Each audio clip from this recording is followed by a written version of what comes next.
Bon matin. Ici Lucinda Gabriel. On est aujourd'hui le 21 juin 2020. Alors, aujourd'hui, je veux vous parler de l'amour de Dieu le Père. La semaine passée, j'ai parlé de la crainte de Dieu. Et cette semaine, je veux parler de son amour parce que autant qu'il est un Dieu qui est juste, il est aussi un Dieu, un Père qui est aimant. Et je veux partager avec vous des versets de la Bible qui vont démontrer son amour pour nous. OK? En passant, je peux vous souhaiter une bonne fête des papas pour vous qui écoutez, qui sont des papas. Donc, bonne fête des pères à vous. Une des choses qui m'a surpris quand j'ai commencé à lire le Nouveau Testament pour moi-même, ça m'a vraiment surpris. Jésus lui-même a dit, quelque part dans le livre de Matthieu, il dit, vous n'appellerez personne sur la terre Père. Vous n'avez qu'un Père et qu'il est aux cieux. Donc, notre Père est au ciel et nous ne devons pas appeler personne Père. Donc ça m'a vraiment surpris d'apprendre ça. Et ça me surprend qu'il y a des prêtres qui se laissent appeler Père s'ils ont lu ces versets-là de la Bible. Donc, en tout cas, petite note en passant. Bon matin, ma chère Louiselle. Donc, je vais commencer. Euh, donc, beaucoup de gens ne comprennent pas Dieu le Père et son amour pour nous. Donc, je veux toucher sur ça aujourd'hui. Comment il nous aime, comment son amour pour nous est grand. Beaucoup de gens pensent que Dieu condamne son peuple et qu'il nous ordonne d'obéir ou d'être condamnés. Ils le voient comme un tyran contrôlant et à cause de ce faux enseignement, beaucoup de gens préfèrent croire un autre faux enseignement, que l'amour de Dieu est inconditionnel et qu'il ne nous jugera pas. Donc, ils vont d'un extrême à l'autre dans leur croyance. Donc, je trouve que c'est important de savoir c'est quoi la vérité exactement. Alors, quelle est la vérité? Qui est Dieu? Est-il un Dieu mesquin qui nous condamne si nous ne nous soumettons pas comme certains le font croire? Penchons-nous sur le verset le plus célèbre de la Bible qui est dans Jean 3. Ça, c'est la partie où ce que Jésus parle avec le prêtre Nicodème et lui dit que nous devons être nés de nouveau pour entrer dans le royaume de Dieu. Et puis Jésus, il dit dans 3,16, en effet, Dieu a tant aimé le monde qu'il a donné son Fils unique afin que quiconque qui croit en lui ne périsse pas, mais qui ait la vie éternelle. Donc, Dieu a tant aimé le monde. Juste ça, là, ça vous démontre l'amour du Père envers nous. Il nous a tant aimés qu'il nous a envoyé son Fils unique pour mourir pour nous, afin que quiconque qui croit en lui ne périsse pas, mais qu'on ait la vie éternelle. Ensuite, ça continue et ça dit, Dieu en effet, c'est Jésus qui parle, Dieu en effet n'a pas envoyé son Fils dans le monde pour juger le monde. C'est important ça, parce que beaucoup de gens voient Dieu comme un Père qui nous juge. Il va avoir un jugement un jour, mais ce n'est pas aujourd'hui. Donc, en effet, Dieu n'a pas envoyé son Fils dans le monde pour juger le monde, mais pour que le monde soit sauvé par lui. Celui qui croit en lui n'est pas jugé, mais celui qui ne croit pas est déjà jugé. Alors, pour comprendre pourquoi on est déjà condamné, si on n'y croit pas, il faut remonter au début de l'histoire pour tout comprendre. Donc, tout au long de l'Ancien Testament, nous voyons l'amour de Dieu pour son peuple. Adam, à partir d'Adam jusqu'aux Israélites, qui est le peuple juif aujourd'hui, et jusqu'à nous, les gentils. Vous voyez quand Dieu a créé le monde, puis Adam et Ève, à son image, il a donné des instructions claires à Adam que toute la terre était à lui. Il pouvait manger de chaque arbre dans le jardin à l'exception de l'arbre de la connaissance du bien et du mal. Parce que s'ils le faisaient, ils mourraient assurément. La femme, Ève, a été trompée par le serpent et elle a mangé le fruit de l'arbre et en a donné à Adam aussi, et leurs yeux se sont ouverts. Dans cet acte, ils ont désobéi à Dieu et le péché est entré dans le monde. Dieu a mis Adam et Ève hors du jardin à ce stade-là parce que s'ils auraient mangé de l'arbre de la vie par la suite, le péché aurait vécu éternellement. Et c'est pour ça que Dieu a dû les mettre en dehors du jardin. Pas parce qu'il les aimait pas, c'est parce que le péché avait entré dans le monde. Il les avait donné le libre choix et ils ont mal choisi. Donc, il a fallu qu'il les mette en dehors du jardin pour pas que le péché vive éternellement. Donc, Adam et Ève ont eu 2 enfants, qui sont Caïn et Abel. Caïn a tué Abel et à partir de ce moment-là, l'homme est devenu de plus en plus méchant. Et Dieu a eu le cœur brisé à propos de sa création. Dieu a dit à Noé de construire une arche pour sa famille et les animaux. Noé a fait exactement ce que Dieu lui avait ordonné à faire. Donc Dieu a inondé la terre pendant 40 jours et 40 nuits. Et à ce moment-là, toutes les créatures et tout le monde sur la terre ont péri. Dieu était profondément désolé de ce qu'il avait fait. Et donc, il a fait la promesse à Noé qu'il n'inonderait jamais plus la terre comme il a fait. Et il a fait briller un arc-en-ciel dans le ciel qui est devenu le symbole de la promesse de Dieu pour nous. Donc, après que les eaux se soient apaisées, Noé a travaillé les champs et il a fait du vin et ensuite s'est livré. Donc, c'est là que Dieu a vu que le péché n'était pas sur la terre, mais dans le cœur de l'homme. Et là, il a fallu concevoir un plan pour changer nos cœurs de pierre dans des cœurs de chair, pour nous réconcilier avec lui et pour nous purifier de nos péchés et de mettre son esprit en nous. Parce qu'il voulait qu'on soit comme lui dans son image. C'était le but premier. Donc, dans Ézéchiel 36, 25 à 27, c'est écrit « Je vous aspergerai d'eau pure et vous serez purifiés. Je vous purifierai de toutes vos impuretés et de toutes vos idoles. Je vous donnerai un cœur nouveau et je mettrai en vous un esprit nouveau.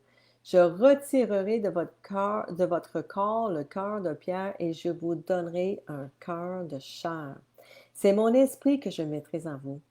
Ainsi, je vous ferai suivre mes prescriptions, garder et respecter mes règles. » Donc, c'est en envoyant son Fils unique, Jésus-Christ, que Dieu a pu accomplir tout cela. Et voyons dans Ésaïe 53, qu'est-ce que ça dit par rapport à ça. C'est une prophétie qu'Ésaïe a reçue de Dieu.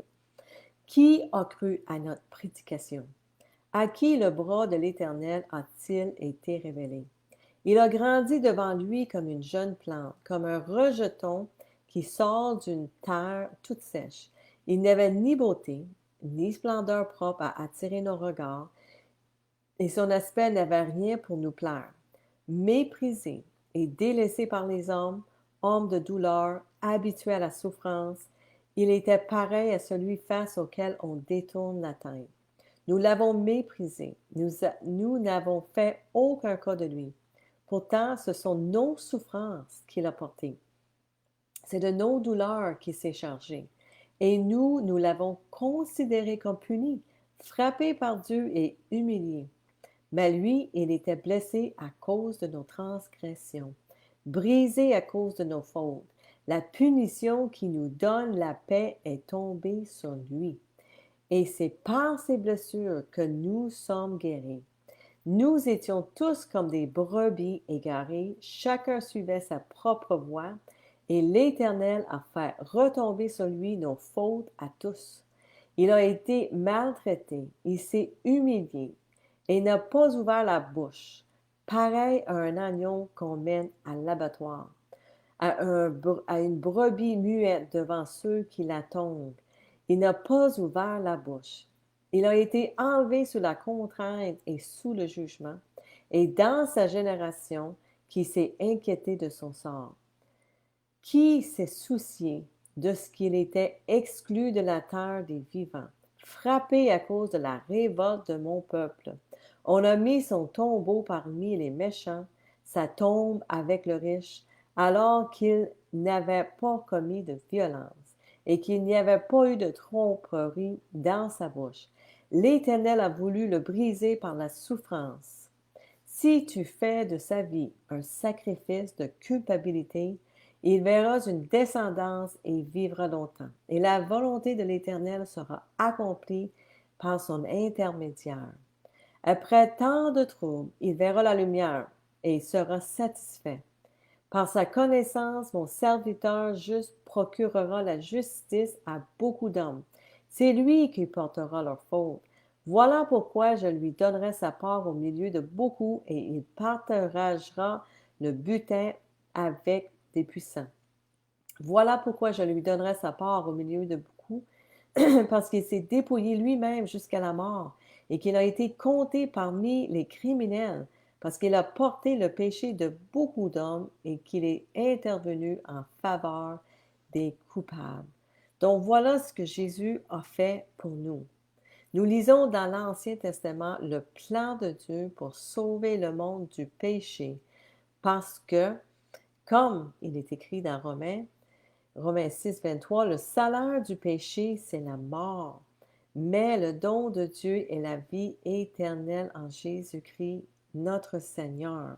Donc, on est nés comme des pécheurs. C'est à cause d'Adam et Ève et ce qu'ils ont fait dans le jardin que nous avons ce péché premier dans nos cœurs. On est nés comme ça. Et le salaire du péché, c'est la mort.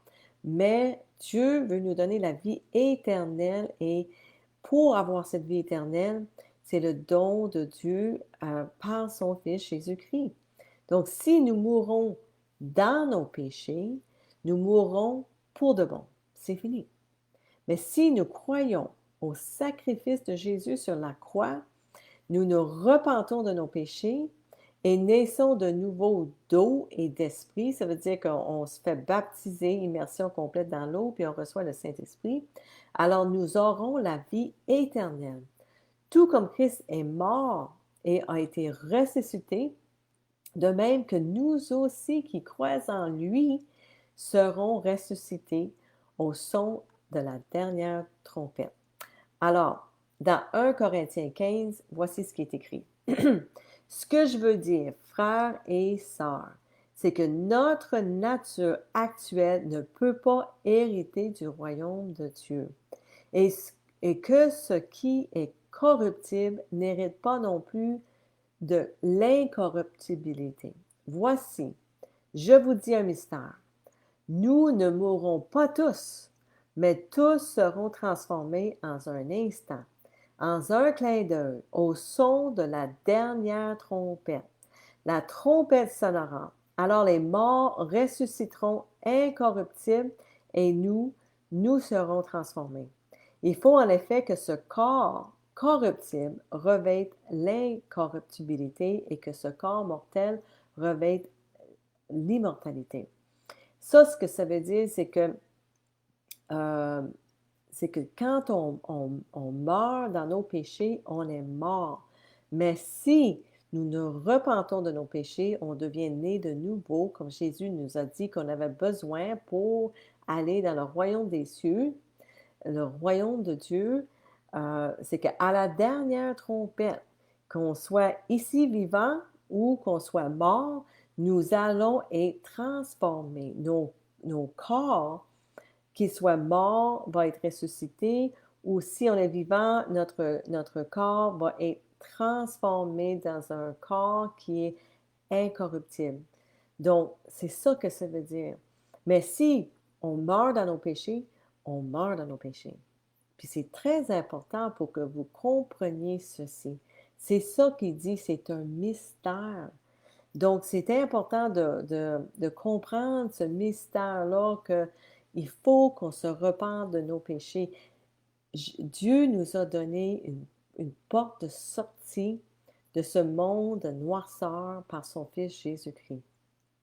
Donc, nous revenons encore à Jean 3,16. Quand Dieu a tant aimé le monde qu'il a donné son Fils unique, afin que quiconque croise en lui ne périsse pas, mais qui ait la vie éternelle. Donc, combien de preuves, les amis, supplémentaires avez-vous besoin pour savoir qui est vraiment Dieu et combien il vous aime vraiment? Est-ce qu'il y a une autre voie, une autre religion qui a une plus grande preuve de l'amour de Dieu que l'offrande de son Fils unique Jésus-Christ? Le Fils de Bouddha, est-ce qu'il est mort pour vous? Est-ce que Allah il a donné son Fils, un Fils pour vous?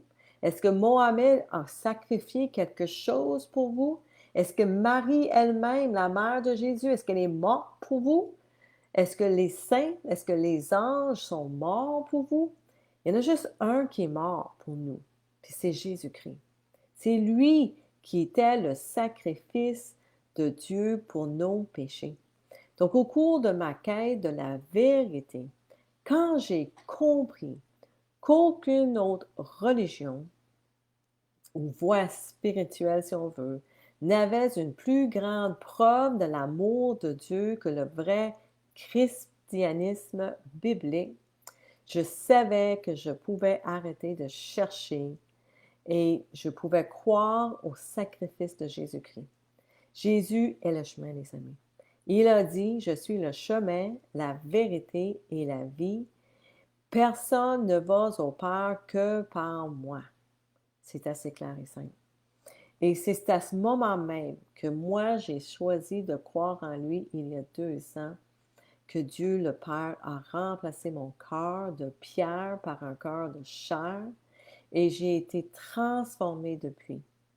Dieu m'a conduit par la suite à me repentir de mes péchés et me faire baptiser dans l'eau, immersion complète, et j'ai reçu le Saint-Esprit. Tous mes péchés ont été lavés et il a mis un désir dans mon cœur de ne servir que lui et de n'aimer que lui. Il a guéri mon corps de toutes les maladies, de tous les malaises que j'avais et il a aussi enlevé toutes mes dépendances. Donc, comment un Dieu peut-il m'aimer plus que ça? Avez-vous un Dieu, vous, qui peut m'aimer plus que ça? Moi, je ne pense pas. Donc, laissez-moi finir avec un psaume. Donc, c'est le psaume 103. Bénis l'Éternel, mon âme, que tout ce qui est en moi bénisse son saint nom. Bénis l'Éternel, mon âme, et n'oublie aucun de ses bienfaits. C'est lui qui pardonne toutes tes fautes, qui guérit toutes tes maladies. C'est lui qui délivre ta vie de la tombe, qui te couronne de bonté et de compassion. C'est lui qui rassécit de bien ta vieillesse, qui te fait rajeunir comme l'aigle. L'Éternel fait justice, il fait droit à tous les opprimés. Il a fait connaître ses voies à Moïse, ses hauts faits aux enfants d'Israël. L'Éternel fait grâce, il est rempli de compassion, il est lent à la colère et riche en bonté. Il ne conteste pas sans fin.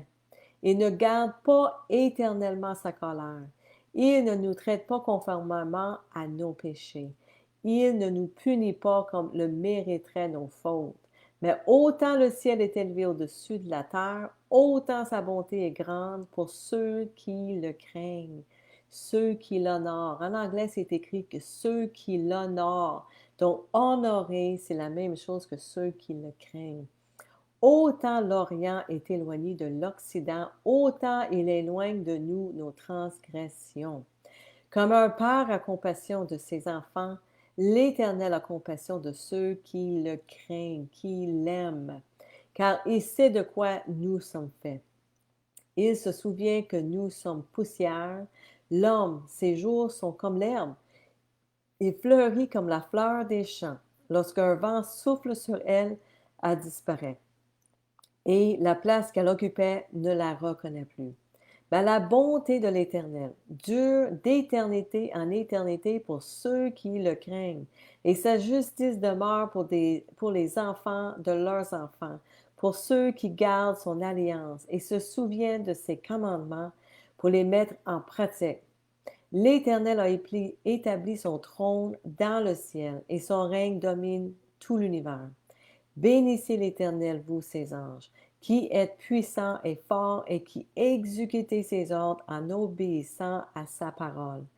Bénissez l'Éternel, toutes ses armées, vous qui êtes ses serviteurs et qui faites sa volonté.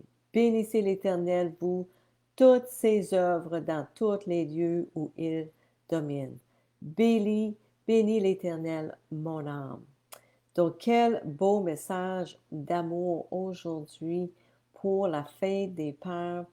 Notre papa, notre Père au ciel, il n'y a personne, il n'y a pas une autre petit Dieu qui peut nous aimer autant que notre Dieu, le Père, le Créateur du ciel et de la terre. Personne ne peut nous aimer autant que ça. Personne a sacrifié son Fils pour nous comme Dieu le Père a fait avec son Fils Jésus-Christ.